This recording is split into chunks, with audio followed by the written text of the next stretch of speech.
of them actually care. This naturally didn't make him any less enthusiastic about it.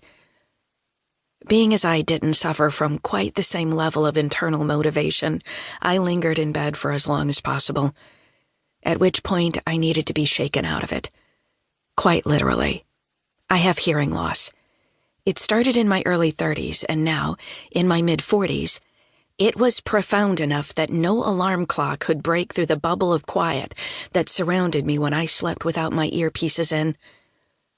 What I had instead was a contraption that began vibrating my bed. The pulses grew stronger until I finally succumbed to its demands. On the rare mornings when he actually did linger in bed, Matt still whispered in my ear, giving me the pleasure of feeling his breath and the low vibration of his voice.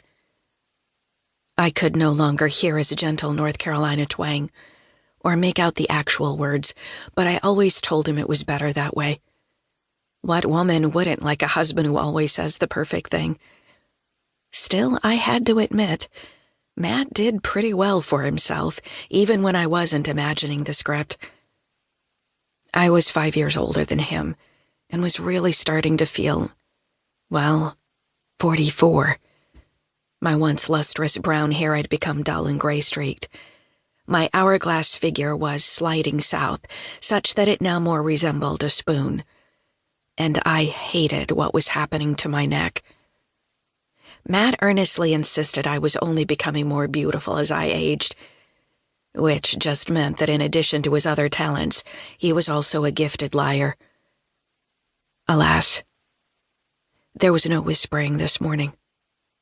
Matt's side of the bed was cold by the time my half began shaking at 6:30.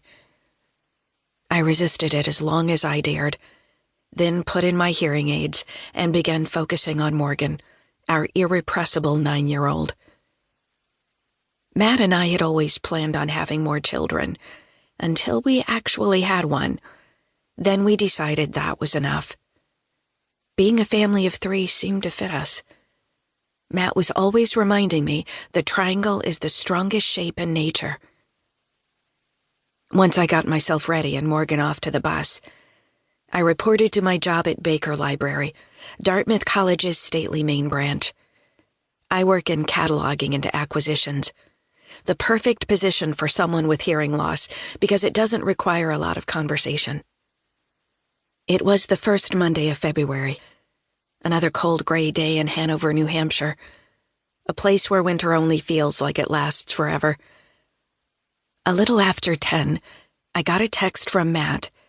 He was just getting out of a meeting with Sean Plotner, a rich alum who was considering making a substantial gift to Dartmouth. The meeting had gone a little too well, apparently, because Plotner had taken up nearly an hour of Matt's day. Otherwise, I was just sitting at my desk typing an email when my phone began flashing, which I saw before the faint ringing sound managed to penetrate my hearing aid. And because my phone had a digital clock on it, I could tell you with precision. It was 11:09 a.m.